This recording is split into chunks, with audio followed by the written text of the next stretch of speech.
অবিশ্বাস্য শোনালেও গ্রাম থেকেই জন্ম আজকের অভিজাত গুলশানের। এর আগের নাম ছিল ভোলা। তখন অঞ্চলটি ছিল প্রায় জনশূন্য। পাকিস্তানের করাচির অভিজাত এলাকা গুলশানের মতো সাজানোর প্রয়াস থাকায় এর নতুন নামকরণ করা হয় গুলশান। একসময় গুলশান ছিল ঢাকার বাইরের এক ছায়া ঘেরা বন। পরে ধনকুবের জহুরুল ইসলাম জায়গাটিকে আবাসিক এলাকায় রূপ দেন। চমকপ্রদ এমন অনেক তথ্যই আছে অভিজাত এই এলাকাটির আগের ইতিহাস জুড়ে। কেমন ছিল আগের গুলশান, কারা বসবাস করত সেখানে, কিভাবেই বা গাছ গাছালিতে ঘেরা সবুজ এলাকাটি পরিণত হলো আজকের আধুনিক আবাসস্থলে, সেসব নিয়েই আমাদের আজকের আয়োজন।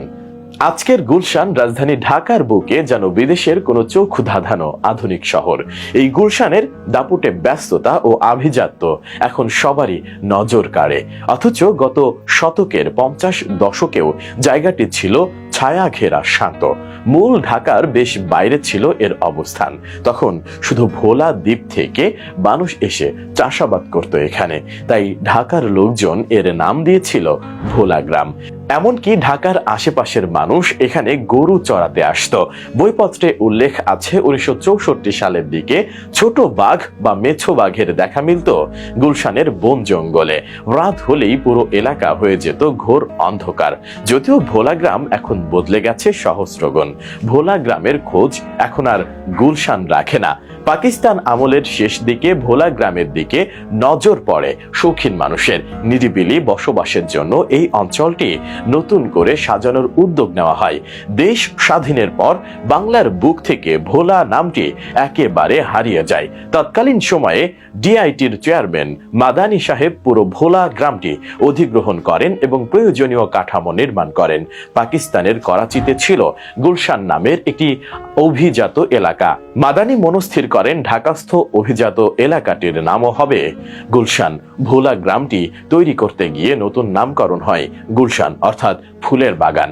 80 দশক পর্যন্ত যে গুলশান ছিল ছিমছাম আবাসিক এলাকা, 90 দশকে এসে সেই আবাসিক এলাকায় গড়ে উঠতে থাকে একের পর এক বিশাল অট্টালিকা। অথচ একটা সময় কোনো ব্রিজ না থাকায় সে সময় মহাখালী থেকে গুলশানে লোকজন হেঁটে আসতো। পরবর্তীতে দুটি বাজারের কাঠামো নির্মাণ শুরু হলেও তা চালু হতে বেশ কয়েক বছর দেরি করতে হয়। 60-এর দশকে গুলশানে বাস, সেতু, সড়কবাতি, থানা, পুলিশ, নিরাপত্তা, স্কুল, কলেজ, বাজার কোনো কিছুই ছিল না। সেই গুলশানের মোড়ে মোড়ে আজ লাল নীল বাতি জ্বলে। উঁচু অট্টালিকার ভিড়ে দেখা যায় না খোলা আকাশ। কেতাদুরস্ত পোশাক আর দামি গাড়ির গুলশান আজ ব্যাপক পরিচিত রাজধানীর অভিজাত এলাকা হিসেবে। 70 দশকে ছোট বাঘ বা মেছো বাঘের দেখা মিলত যে গুলশানে, সে গুলশানে বিলাসী জীবন যাপনে অভ্যস্তরাই আজ বসবাস করছে। বর্তমানে গুলশানে রয়েছে দুটি পার্ক, 38টি দেশের দূতাবাস আর নামি দামি হোটেল ও রেস্টুরেন্ট। আজকের গুলশানে অত্যাধুনিক জীবনযাপনের প্রয়োজনীয় সকল অনুষঙ্গই যথেষ্ট পরিমাণে মজুদ রয়েছে। তাই কাঠা প্রতি দাম কয়েক কোটি হওয়ার পরও এখানে প্রায় 4 লাখ লোক বসবাস করে।